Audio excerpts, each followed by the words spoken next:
اس نعمت سے محروم کر رکھا ہے۔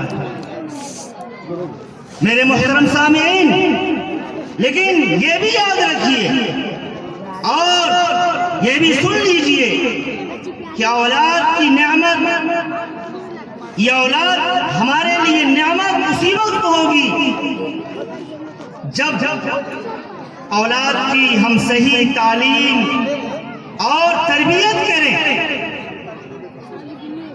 اولاد کی تعلیم و تربیت کے تعلق سے ہم فکر کریں، اپنی اولاد کو تعلیم و تربیت سے آراستہ کریں، باادب بنائیں، دینی علوم سے، دینی تعلیم سے اپنی اولاد کو آراستہ کریں، تب جا کر کے یہ اولاد ہمارے لیے نعمت ہے، ورنہ یہی اولاد ہمارے لیے نقمت بھی ہے، عذاب ہے۔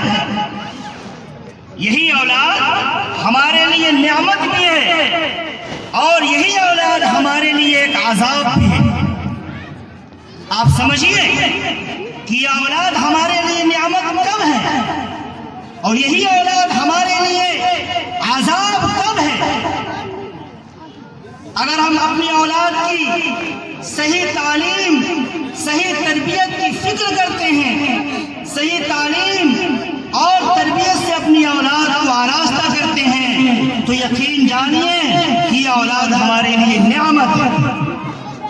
اور اگر خدا نخواستہ ہم نے اپنی اولاد کی تعلیم و تربیت کے تعلق سے کوئی فکر نہیں کی، یوں ہی چھوڑ دیا، جیسے تیسی زندگی گزارے، کوئی مطلب نہیں، کیا کر رہا ہے، اس کی زندگی کیسے گزر رہی ہے، ان کا طریقہ کار کیا ہے، ان کی تعلیم و تربیت کے تعلق سے کوئی فکر نہیں ہے، تو پھر یہ اولاد ہمارے لیے عذاب ہے، عذاب۔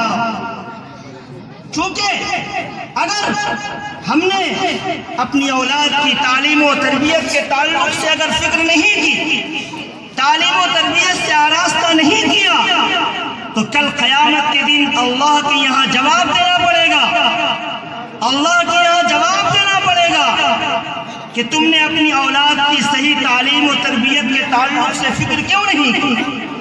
تمہاری اولاد غلط راستے پہ جا رہی تھی، تمہاری اولاد ہر طرح کی برائیوں میں ملوث تھی، لیکن تم نے اپنی اولاد کے تعلق سے، اپنی اولاد کی تعلیم و تربیت کے تعلق سے نہیں سوچا، غور و فکر نہیں کیا۔ کیوں؟ کل قیامت کے دن اللہ کے یہاں جواب دینا بہت بھاری پڑ جائے گا۔ حدیث ہے کلکم راع وکلکم مسئول عن رعیتہ، کہ تم میں کا ہر شخص ذمہ دار ہے، نگراں ہے، اور اسی طرح سے تم میں کا ہر شخص ایسا ہے کہ ان کی ذمہ داری اور ان کی نگرانی کے تعلق سے پوچھا جائے۔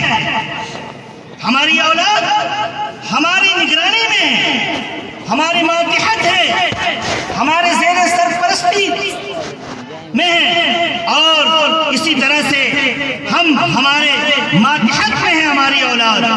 اس لیے اگر ہماری اولاد غلط راستے پہ جاتی ہے، ہماری اولاد غلط راستے کو اختیار کرتی ہے، اور ہم گارجین ہونے کی حیثیت سے، ماں باپ ہونے کی حیثیت سے، باپ ہونے کی حیثیت سے، یا کسی طرح کے ہم ذمہ دار ہیں، اس حیثیت سے اگر اپنی اولاد کی صحیح رہنمائی نہیں کرتے ہیں، تو پھر کل قیامت کے دن اللہ کے یہاں جواب دینا بہت مشکل ہو جائے گا، جواب دینا پڑے گا۔ اللہ پوچھے گا کہ تمہاری اولاد غلط راستے پہ جا رہی تھی، غلط کام کر رہی تھی، تمہاری اولاد دن رات گناہوں میں ملوث تھی، لیکن تم نے اپنی اولاد کو غلط راستے سے ہٹانے کی کوشش نہیں کی، صحیح راستہ تم نے نہیں بتایا، صحیح راستہ تم نے نہیں دکھلایا۔ کیوں؟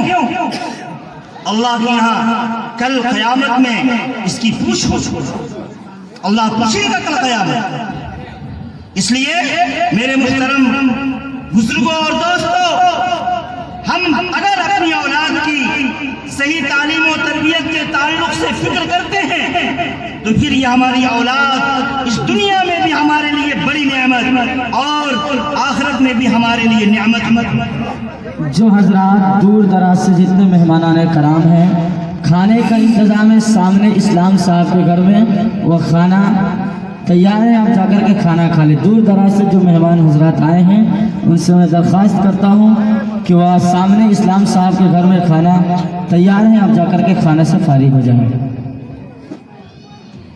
اور اگر ہم نے اپنی اولاد کی صحیح تعلیم و تربیت کے تعلق سے کوئی فکر نہیں کی تو یہ ہمارے لیے دنیا میں تو عذاب ہے ہی، یہی اولاد ہمارے لیے آخرت میں بھی عذاب۔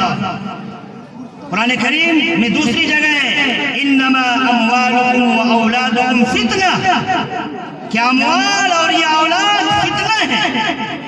یہ فتنہ کب ہے؟ یہ اسی وقت ہے جب ہم اپنی اولاد کی تعلیم و تربیت کے تعلق سے فکر نہ کریں، اپنی اولاد کو دینی تعلیم نہ دلوائیں، تو پھر یہ فتنہ ہے اور عذاب ہے۔